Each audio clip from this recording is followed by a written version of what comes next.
Ako, mababaw akong tao. So alam ko lang meron akong bubong na natutulugan under every night.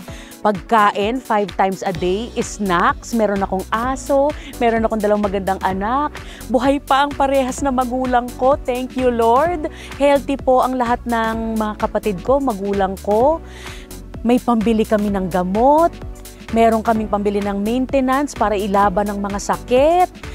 Kumikita pa naman po tayo as a single mother na itataguyod ko ang 2 kong anak, na ipagtutuition ko sila.